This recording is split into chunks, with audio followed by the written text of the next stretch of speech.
Assalamualaikum warahmatullahi wabarakatuh. Berjumpa kembali dengan saya, Pak Suhardi, penyuluh pertanian. Saya coba mengabdikan diri saya sebagai penyuluh ini di Desa Reloka. DKPP saya itu di Desa Reloka, Kecamatan Ri, Kabupaten Sumbawas, Provinsi NTB. Semoga Bapak Ibu pada hari ini selalu dalam lindungan Allah Subhanahu wa Ta'ala dan sehat walafiat seperti apa yang kita harapkan setiap kita. Kemudian hari ini saya akan ngobrol santai tentang sesuatu yang sering terjadi pada kita, sahabat-sahabat sekalian. Jadi tentang sahabat sekaligus menjadi musuh petani. Apa itu? Pupuk. Nah, ini kita coba mengulik banyak tentang pupuk ini, Bapak Ibu. Pasti Bapak Ibu pernah mengalami hal seperti ini. Bapak Ibu sudah melakukan pemupukan, bahkan menaburkan pupuk cukup banyak, namun juga hasilnya tidak maksimal, bahkan tanaman itu pucat. Tidak jarang juga mudah diserang penyakit, atau malah gampang tidak sehat lah tanamannya. Ada juga yang bilang kalau pupuknya lebih banyak pasti hasilnya lebih tinggi. Bapak Ibu, itu tidak menjamin. Ya, kenapa begitu? Karena yang penting bukan seberapa banyak kita berikan pupuknya, tapi bagaimana cara kita mengolah hara yang ada di tanah, di lahan atau tanah kita. Ibarat begini Bapak Ibu, kita selalu mengambil contoh pada kita supaya lebih gampang dalam memaknai. Jadi ibarat sekarang seperti ini, kita banyak makan nasi tanpa lauk, umpamanya nasi stok, itu mengandung karbohidrat, ya perut penuh tapi badannya tetap lemas, kadang ngantuk. Kalau karbohidrat itu kita konsumsi lebih banyak, jelas bawaannya ngantuk Bapak Ibu. Kenapa demikian? Karena makannya tidak seimbang. Harusnya tubuh itu ada makan itu harus ada nasinya, ada sayurnya, ada buahnya, airnya yang cukup, baru sehat. Nah, sama juga halnya dengan tanaman. Tanaman butuh makanan yang lengkap, ada nitrogennya, ada fosfornya, ada kaliumnya, sampai unsur mikronya, unsur yang terkecilnya dia harus terpenuhi. Kalau salah satu kurang, Bapak Ibu, tanaman jadi sakit gizi, dia kurang gizi, jadi kurang sehat. Kalau ada yang kebanyakan, tanaman juga bisa keracunan. Dan tidak jarang kita lihat di lapangan itu ada, kalau kelebihan pupuk ya tanaman itu bisa keracunan. Di video kali ini kita akan membahas bagaimana mengelola hara dan pemupukan yang benar supaya pertama, pupuk tidak terbuang percuma, tidak boros menggunakan pupuk. 2, biaya jadi lebih murah Bapak Ibu. Dan yang paling penting, hasil kita naik, produksi itu bisa naik gitu tanpa melakukan pemborosan pembiayaan di dalam melakukan usaha tani. Yuk kita bongkar bersama-sama Bapak Ibu rahasia pemupukan yang cerdas. Bukan sekedar tabur pupuk asal-asalan Bapak Ibu. Kita semua sepakat pupuk itu mahal. Tapi meski sudah keluar biaya banyak, kenapa hasil panen sering tidak sebanding dengan biaya yang kita keluarkan? Kadang kadang pupuk itu ditabur banyak, tapi tanaman tetap saja kuning, kerdil, dan gampang kena penyakit. Masalahnya ada di sini. Bukan banyaknya pupuk yang menentukan hasil, tapi bagaimana kita mengolah hara dan pemupukan dengan cara yang benar. Itu di situ letaknya. Mari kita lihat kenyataan di lapangan. Banyak petani yang mengandalkan urea saja, padahal tanaman membutuhkan lebih dari itu. Ada yang berpikir makin banyak pupuk makin bagus, akibatnya tanah menjadi keras. Ini kalau banyak kita memberikan pupuk kimia. Kelebihan juga tanaman juga mudah rebah, Bapak Ibu. Seiring juga waktu pemberian pupuk tidak pas, misalnya pupuk diberikan setelah tanaman sudah besar, padahal akarnya sudah lewat masa tumbuh nutrisi tinggi. Nah, ini juga menjadi perhatian kita. Akibatnya apa, Bapak Ibu? Biaya naik, biaya pupuk naik, pupuk terbuang percuma, kemudian tanaman tidak optimal tumbuh. Nah, panen tidak sesuai harapan.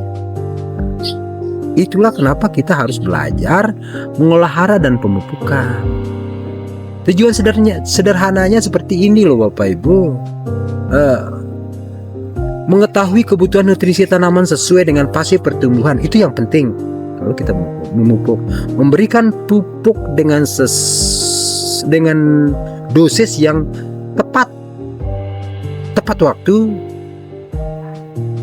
kemudian tepat cara, kemudian tepat aplikasi atau caranya yang benar. Ini yang sangat penting. Berikutnya, menghemat biaya pupuk tapi tetap menghasilkan panen yang maksimal.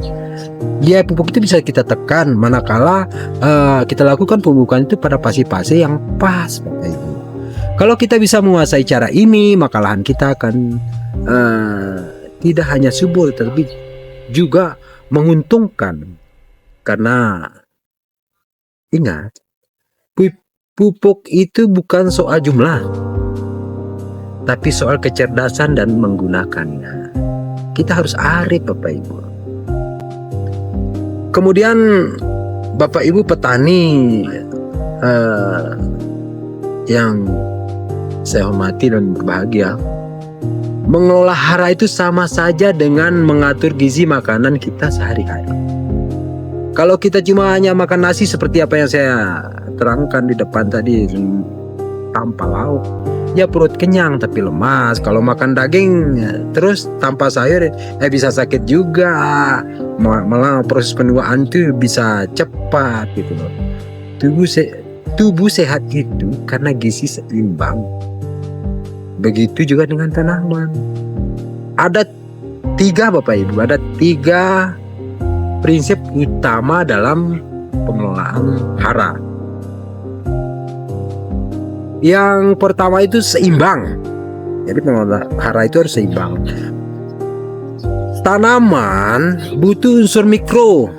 Mikro itu yang seperti nitrogen, fosfor, terus kalium, juga unsur,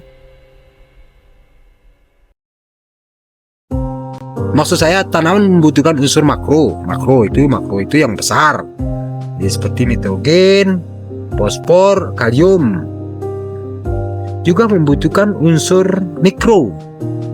Unsur mikro itu seperti zinc, bron, tembaga. Nah itu kebutuhannya sedikit tapi perlu ada di dalam kebutuhan tanaman itu. Kalau ada yang kurang, tanaman jadi kerdil. Kalau ada yang berlebihan, tanaman itu keracunan. Seperti itu Bapak Ibu. Kemudian prinsip kedua itu, setelah seimbang tadi, ya tepat waktu. Setiap fase tanaman butuh hara yang berbeda. Ingat ini Ibu Bapak, setiap fase tanaman itu butuh hara yang berbeda. Jadi jangan disamakan. Nah, kalau tanaman kita masih kecil, kemudian Bapak Ibu memberikan dengan porsi yang besar, tentu keracunan. Saat masih kecil, ya nitrogennya untuk tumbuh daun saja. Nah, seperti itu. Takarannya juga sedikit. Saat berbunga, ya butuh fosfor. Kemudian saat berbuah butuh kalium. Nah, Kalau pupuknya tidak sesuai waktu pemberiannya, ya percuma Bapak Ibu. Ini yang kadang-kadang beberapa kekeliruan yang dilakukan oleh beberapa petani. Kemudian setelah seimbang, tepat waktu, kemudian tepat cara pemberian pupuk itu. Pupuk tidak hanya soal ditabur, ada yang harus dicampur, ada yang harus dicampur tanah, ada yang dilarutkan, ada yang disemprot ke daun. Kalau salah cara pemupukan bisa hilang terbawa air atau menguap ke udara. Nah, ini yang bisa terjadi pemborosan Bapak Ibu. Jadi prinsip dasarnya adalah seimbang, tepat waktu, dan tepat cara. Tolong diingat Ibu Bapak, seimbang, tepat waktu, tepat cara. Udah. Kalau ini kita pegang, cara-cara ini kita pegang, pupuk yang sedikit bisa jadi maksimal fungsinya, biayanya hemat, dan hasil panennya meningkat Bapak Ibu, insya Allah. Yakin saja. Kemudian Bapak Ibu petani yang berbahagia, bicara strategi pengolahan hara dan bukan ini ibaratnya kita mau jalan ke pasar, harus tahu jalan pasarnya. Kemudian di pasar itu kita tahu di mana orang jual pakaian, di mana orang jual sayur, di mana orang jual ikan, daging dan lain sebagainya. Tidak nyampur Bapak Ibu, dia sudah di float, ada letaknya masing-masing. Jadi kita tidak salah langkah Bapak Ibu. Jadi ada beberapa langkah umum yang bisa kalau kita melakukan ini, ada beberapa langkah umum yang bisa kita ikuti. Satu, yang perlu kita kenali kebutuhan tanamannya. Jadi setiap tanaman punya menu makanan berbeda. Ya kalau kalau jagungnya beda, jatah pupuknya dengan padi. Nah kalau tanaman horti ya beda lagi kebutuhannya Bapak Ibu. Atau semangka, yaitu termasuk tanaman horti, ya beda. Kalau diberikan seperti apa yang diberikan pada jagung, ya keracunan lah tanaman itu. Jadi kenali dulu apa yang dibutuhkan tanaman yang kita tanam sesuai fasenya. Nah ini yang sangat penting sekali. Kemudian yang kedua Bapak Ibu, sesuaikan dengan kondisi tanah. Kalau memang sehat tanahnya dan subur, kita bisa mengurangi takaran pupuk yang kita gunakan. Kalau kita umpamanya sekarang tanah yang asam, ya pupuk fosfat sering kita larutkan. Kemudian kalau tanahnya berpasir, pupuknya cepat hilang terbawa air. Artinya strategi pemupukan harus cocok dengan kondisi tanah yang kita olah, tanah yang kita miliki. Ini yang sangat penting kembali Bapak Ibu. Itu sudah dua tadi, kenali kebutuhan tanaman, sesuaikan dengan kondisi tanah. Kemudian yang ketiga, tentukan waktu pemupukan. Ini juga sangat penting Bapak Ibu. Ada beberapa pemupukan dasar sebelum tanaman. Nah ini juga dilakukan pemupukan. Sebelum ditanam itu ada pemupukan dasar. Ada pemupukan susulan. Kalau di padi itu ada pemupukan pertama, kedua, ketiga. Ada susulan kedua, pertengahan, dan pemupukan tambahan. Ini menjelang panen. Kalau waktunya salah, pupuk tidak akan diserap maksimal oleh tanaman Bapak Ibu. Nah, ini yang harus diperhatikan. Kemudian yang keempat, pilih cara aplikasi yang tepat. Sudah saya terangkan di depan tadi, ada pupuknya. Ya kita berikan dengan cara ditabur, ada cara dispray, ada cara dikocor dan lain sebagainya. Ini disesuaikan dengan kebutuhan tanaman dan pupuk yang jenis pupuk yang kita berikan. Ada yang tabur, ada yang dilarutkan terlebih dahulu. Umpamanya disemprot itu semprotnya di daun. Kita pilih sesuai dengan jenis pupuk dan fase tanaman.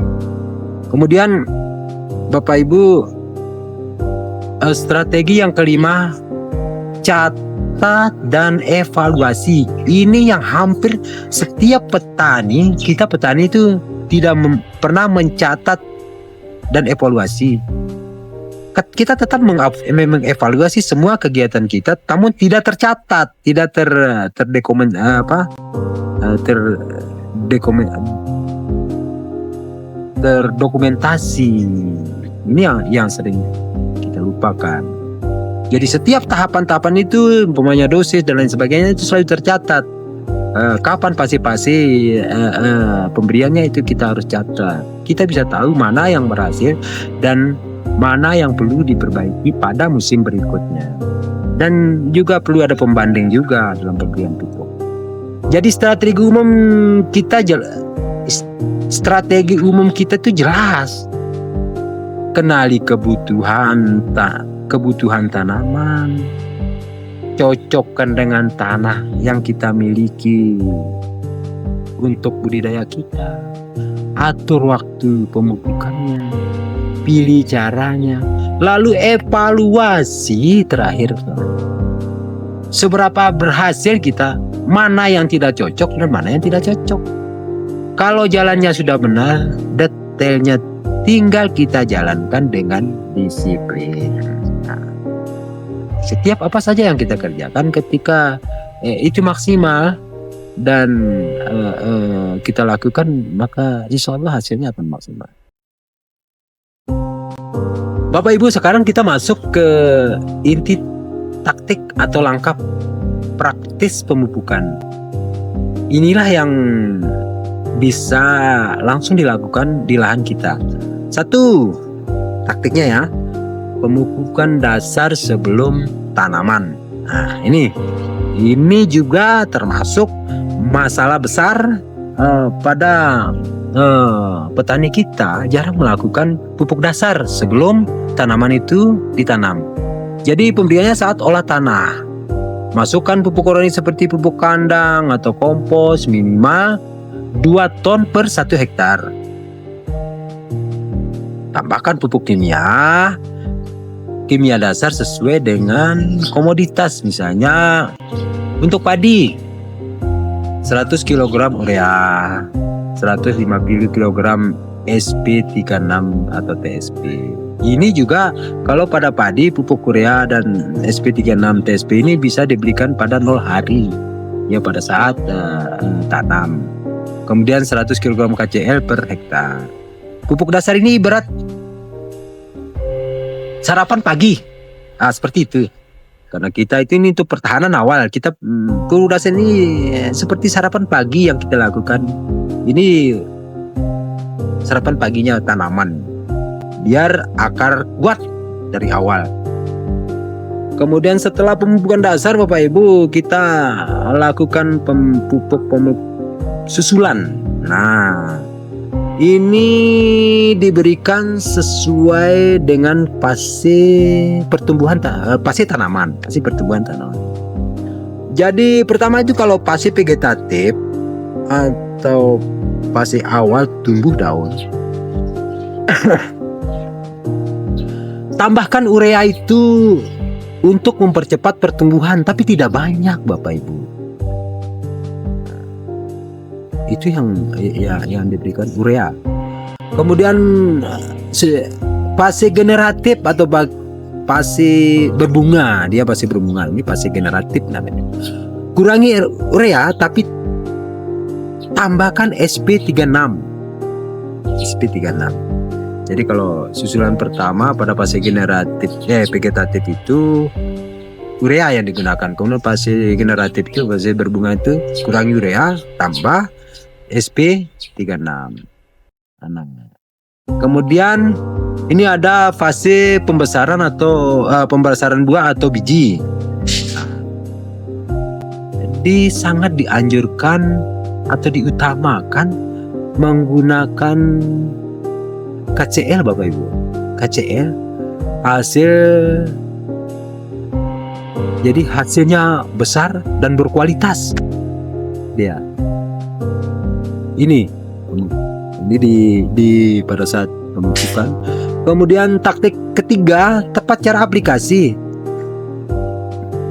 Untuk pupuk butiran, jangan ditabur di permukaan saja, tapi masukkan sedikit ke dalam tanah biar tidak cepat menguap atau hanyut di bawah air.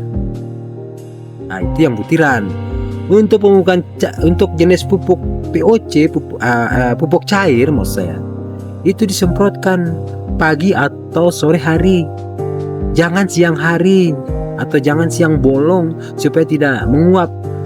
Dan juga yang Bapak Ibu perlu ketahui, di saat stomata daun itu terbuka itu sampai jam 9 pagi, kita harus berhenti sudah melakukan penyemprotan. Dan kemudian stomata daun itu terbuka kembali jam 3 sore. Nah, itulah saat-saatnya aplikasi atau pemberian spray tanaman itu pada jam-jam seperti itu. Jangan mencampur sembarang pupuk dalam satu ember. Misalnya urea dengan SP36. Itu bisa saling mengikat. Nah, ini enggak boleh, enggak sembarang ya. Kemudian ada taktik kombinasi organik dan anorganik. Nah, jadi kalau hanya pupuk kimia saja, umpamanya kayak urea, NPK, SP36 dan lain sebagainya, itu diberikan kalau terus-menerus itu tanah itu bisa menjadi keras, padat dan cepat rusak. Kalau hanya organik saja, nutrisi itu lamban tersedia. Jadi ada kombinasi kedua pupuk ini, pupuk anorganik dan pupuk organik. Jadi karena kerja pupuk kimia ini lebih cepat dibandingkan dengan pupuk organik, maka harus disandingkan keduanya dengan bijaksana. Dan tetap kita gunakan kedua pupuk ini biar tanah tetap subur, tanaman tetap sehat. Kemudian ada taktik yang kelima, catat dosis dan kapan waktunya. Buat catatan sederhana. Ini yang pada umumnya semua petani kita itu malas mencatat. Jadi catat apa yang dikerjakan, kerjakan apa yang dicatat. Karena yang kita kerjakan sekarang kita catat, kemudian akan menjadi catatan pekerjaan kita berikutnya. Buat catatan sederhana di buku atau di dinding gudang, atau kalau Bapak Ibu itu punya saung, ya di saung itu dicatat. Kalau nggak ada ini nggak ada ballpoint pensil, bisa pakai arang dari dapur mas. Tapi sebagusnya Bapak Ibu itu punya catatan khusus, biar profesional lah kelihatannya.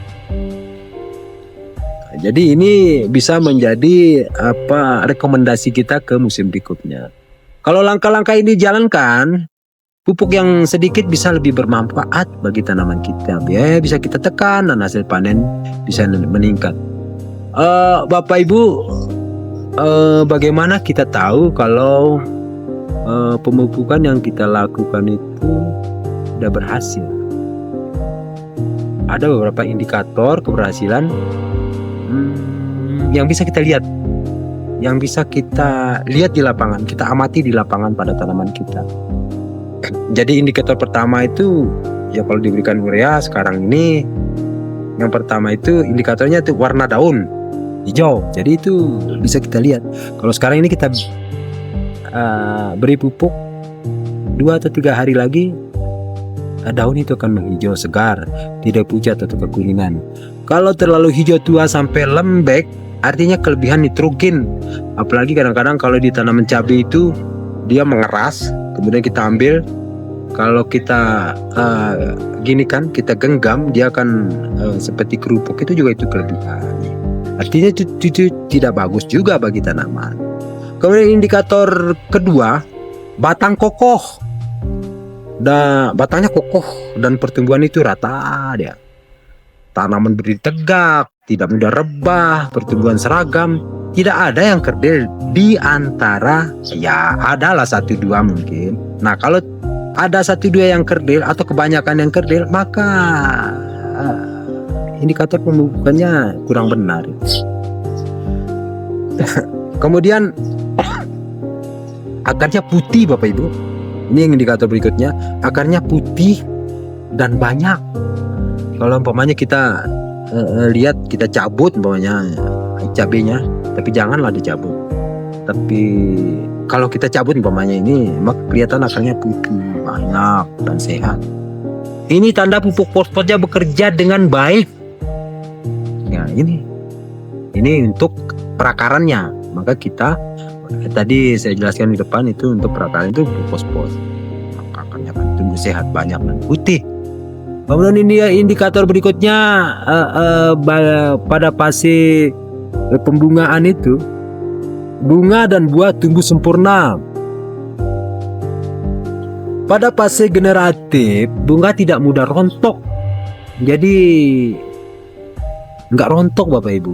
Buahnya banyak, besar dan berkualitas.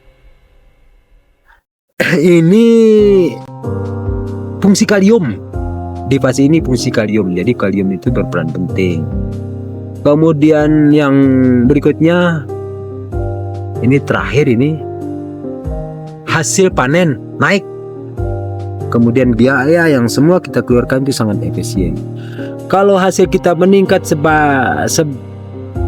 dibandingkan musim sebelumnya dan pupuk yang kita gunakan lebih hemat tapi efektif, itu tanda pemupukan kita tepat sasaran Bapak Ibu. Jadi bukan hanya soal pupuk sudah ditabur atau belum, tapi bagaimana efektif terhadap pertumbuhan dan hasil. Kalau indikator-indikator ini muncul, artinya pemupukan kita sudah berhasil Bapak Ibu. Bapak Ibu petani yang berbahagia pada saat ini, mari kita simpulkan pembahasan kita pada hari ini. Pertama, pemupukan itu bukan soal banyaknya, bukan soal kuantitasnya, banyak pupuknya, tapi bagaimana kita mengelola hara dengan cerdas. Itu yang pertama. Kemudian yang kedua nih, ada prinsip yang harus dipegang seimbang. Harus ada prinsip yang harus dipegang, jadi seimbang. Tepat waktu, kemudian tepat cara. Ini yang harus dipegang pada saat kita mengaplikasikan atau memberikan pupuk kepada tanaman kita. Kemudian kesimpulan ketiganya itu strategi umumnya jelas. Kita punya strategi dalam usaha itu, kenali kebutuhan tanaman, cocokkan dengan tanah, aturkan waktu pemupukan, kemudian pilih cara-cara yang benar, dan jangan lupa catat pengalaman Bapak Ibu. Nah, ini yang harus dilakukan. Kemudian keempat, langkah praktisnya mulai dari pemupukan. Itu ada pemupukan dasar, susulan, sesuai dengan fase dan cara aplikasi yang tepat, kombinasi organik dan anorganik, sampai dengan evaluasinya. Kemudian yang terakhir, kita bisa menilai keberhasilannya dari tanda-tanda daun hijau, segar, kemudian batang kokoh, akarnya putih, manakala salah satu menjadi kita cabut sampelnya, kita cabut tanaman itu akarnya kokoh, putih, sehat dan banyak, dan berkualitas, serta hasil panen kita meningkat. Nah, kesimpulan sederhananya, kalau memupuk dikelola dengan benar, biaya jadi lebih hemat, hasil panen naik, dan tanah tetap sehat untuk musim berikutnya. Saya ulangi ya, kalau pupuk dikelola dengan benar, biaya jadi lebih hemat, hasil panen meningkat atau naik, dan tanah tetap sehat untuk musim berikutnya. Sekarang giliran Bapak-Bapak untuk bertindak. Mulai dari hal kecil, catat dosis pupuk. Perhatikan fase tanaman dan jangan asal tabur. Besok coba di lahan sendiri dan lihat perbedaan. Kalau video ini bermanfaat, silakan bagikan ke teman-teman petani lain. Dan jangan lupa ikuti terus video berikutnya karena masih banyak rahasia tani yang akan dibongkar bersama. Salam tani, maju terus petani Indonesia. Saya Suhardi, Tek Tao.